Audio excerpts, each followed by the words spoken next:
Hello everyone, welcome to Aryan. इस video में हम लोग पढ़ेंगे विलियमसन सिंथेसिस रिएक्शन के बारे में। नीट एग्जाम के पॉइंट ऑफ व्यू से एक बहुत ही इंपॉर्टेंट नेम रिएक्शन है। ईथर बनाने के ये काम आती है रिएक्शन। क्या क्या होता है इस रिएक्शन में, अगर इसके बारे में बात करें तो उसके पॉइंट्स बहुत ही सिंपल है। रिएक्शन बहुत ही ज्यादा सिंपल है।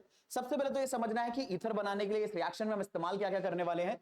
अगर एल्किल हैलाइड की रिएक्शन कराई जाती है सोडियम एल्कोक्साइड के साथ, जिसका फॉर्मूला आप इस तरह से लिख सकते हो RO- Na+ करके, तो इन दोनों की रिएक्शन से बनता है एक ईथर। अब इस रिएक्शन की सबसे अच्छी बात यह है, तुम सिमेट्रिकल ईथर भी बना सकते हो और एसिमेट्रिकल ईथर भी बना सकते हो। इस रिएक्शन में हम लोग जो रिएक्टेंट इस्तेमाल करते हैं, जो सबस्ट्रेट होगा वो होगा RX। इसके साथ रिएक्शन करता है हमारा एल्कोक्साइड। अब यहां पर एल्कोक्साइड के बारे में एक बात समझना, इस एल्कोक्साइड में ये जो एल्किल ग्रुप आ रहा है, ये रिएक्टेंट जो हमारा एल्किल हैलाइड है उसके एल्किल ग्रुप से मैच भी कर सकता है और डिफरेंट भी हो सकता है। अगर ये दोनों R ग्रुप मैच कर गए तो हमें मिलेंगे सिमेट्रिकल ईथर, और अगर ये डिफरेंट हुए तो हमें मिलेंगे एसिमेट्रिकल ईथर।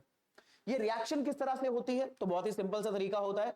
हमारे पास जो भी एल्कोक्साइड है, सोडियम एल्कोक्साइड, वो रिएक्शन करता है एल्किल हैलाइड के साथ। एल्किल हैलाइड बहुत ही आसानी से SN2 रिएक्शन परफॉर्म करते हैं और हमें प्रोडक्ट में मिल जाता है इस तरह से ईथर और साथ में NaX। एक इंपॉर्टेंट बात याद रखने वाली यह है कि यह रिएक्शन SN2 मैकेनिज्म को फॉलो करते हुए होती है। तो यहां पर याद ये रखना है मेरे बच्चे, आप लोगों को अगर मैं पॉइंट मेंशन करूं कि रिएक्शन कैसे हुई है। एल्कोक्साइड में O के ऊपर जो माइनस है, इसकी वजह से ये न्यूक्लियोफाइल है, ये अटैक करेगा एल्किल हैलाइड के उस कार्बन पर जिससे हेलोजन ग्रुप बॉन्डेड है और हेलोजन को बाहर निकाल देगा। ये हेलोजन सोडियम के साथ कंबाइन होकर NaX बना लेगा और ये पूरा मॉलिक्यूल ईथर में कन्वर्ट हो जाएगा। अब क्योंकि ये रिएक्शन SN2 मैकेनिज्म से हो रही है, तो यहां पर जो एल्किल हैलाइड है वो हम टर्शरी एल्किल हैलाइड लेना प्रेफर नहीं करेंगे। टर्शरी एल्किल हैलाइड अगर हमने लिए ईथर बनाने के लिए, तो ये रिएक्शन SN2 मैकेनिज्म फॉलो करने की बजाय एलिमिनेशन रिएक्शन फॉलो करने लगेगी और alkene as a major product हमें मिलने लगेगा। तो अगर कभी भी हमें कोई ऐसा ईथर बनाना है जिसमें कोई भी टर्शरी कार्बन सीधे ईथर के ऑक्सीजन से बॉन्डेड है, तो ऐसा करने के लिए हम ये जो टर्शरी एल्किल ग्रुप है, ये कभी भी एल्किल हैलाइड को नहीं देंगे।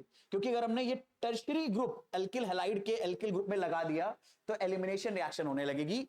तो ये एल्किल ग्रुप जो हम प्रोवाइड करेंगे, ये हम प्रोवाइड करेंगे इस सोडियम एल्कोक्साइड में एल्कोक्साइड के एल्किल ग्रुप को। तो आराम से आपको ये इस तरह वाले ईथर मिल जाएंगे। सिमिलर रिएक्शन आप फिनॉल्स के अंदर भी कर सकते हो और उसे भी ईथर में कन्वर्ट कर सकते हो। फिनॉल से आप फिनॉक्साइड बनाओ, फिनॉक्साइड की रिएक्शन एक पर्टिकुलर एल्किल हैलाइड से करके आप उसे ईथर में कन्वर्ट कर सकते हो।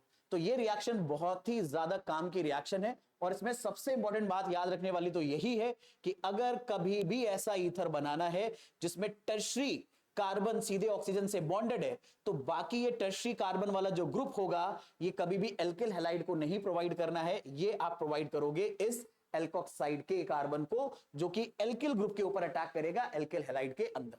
आई होप ये रिएक्शन आपको बहुत अच्छे से समझ में आई होगी। मिलेंगे नेक्स्ट वीडियो में। Thank you very much.